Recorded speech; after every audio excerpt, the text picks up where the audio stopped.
EJ Dumont from Canton, Mass. Dan Alice from Canton. EJ and Dan are two friends from the same town with two very different stories.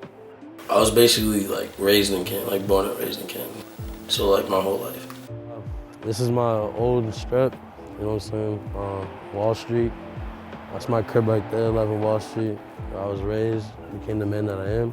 Everybody that used to live on the street was like, it was like we were family. So everybody would just, go to each other's houses, eat, play, hang out, talk to their moms. It means everything to me because just like the people that still live here to this day, that still know me, they still show me love. They were great living next to us. They were great. His grandmother Always kept helpful. them in line big time. You didn't mess with her. Did it. She was awesome. They were great neighbors. They would talk to you here and there, ask about how your day's going, ask you what's new, checking up on you, always keeping you in line if you're not. So you appreciate people like that. Grew up in Boston. I moved to Randolph, back to Boston. Then my dad came to Philly from Haiti, so I stayed out there for like a month. Then I moved to Canton. There was probably like 2 white people I know from Randolph. And when I came to Canton, there was like 2 black people. So it was just the complete opposite. I told my mom, like, yo, I don't want to play football, I want to do this, because I don't even want to associate with these people. She was like, yo, you might as well give it a try, because that's the only way you're going to, meet people. The football team is pretty much all my friends. And then from there, just going into class, they'd be like, hey, you're that kid at the football team. I'm like, yeah. Yeah, there was probably like 2 or 3 black kids, but majority white. Like I said, it was just completely different. Yeah, we got to know each other on the other side, where the football field was. And EJ was just like, yo, my name's EJ. And honestly, that's like my first memory being in Canton. When he first got here, like, he won't tell you, but when he first got here, I was the first person to say what's up to him, and I was like, yo, why you look like you're about to be nice? Through football, Dan and EJ have become great friends.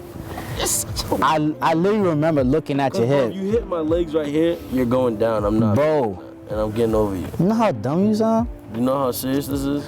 And even if they do jab at each other sometimes, without football, their lives in Canton, well, let's just say they'd be a little bit different. What do you think Canton is for you? No football. I would fucking hate it. Yeah.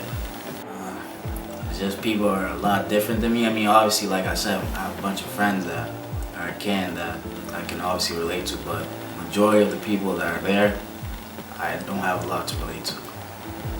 Like if winter comes around, we know that there's a chance that like the heat might not be working, or like the lights might be out because we need to keep the heat on.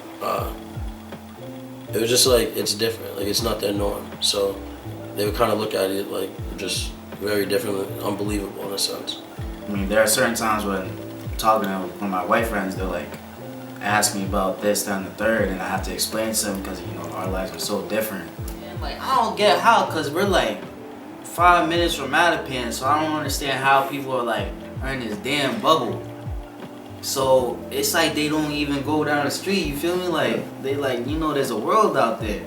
Most of my friends are like dead, people that like, aren't stuck in the bubble, like you said. My guess is why they're in this box, because they probably just lived there their whole lives. I've heard that Canton's like a bunch of townies. Everybody's just another generation of like townies, like you mentioned before. So like this is probably like 3rd generation families living in Canton, so like everybody knows exactly who they are. Like I said, I don't know if it's just Canton. I don't know if it's a suburb thing, but like they just in a box. I want my kids, explore, meet different type of people, because there's other people. There's a world out there. You know what I mean? I feel like they just literally just stuck in Canton. Where do you see your life trajectory leading you? Do you see yourself staying in Canton in 5 years, 10 years, 15 years? Definitely not. Yeah. Why not? It's just like, I don't know. I just don't feel like coming back here.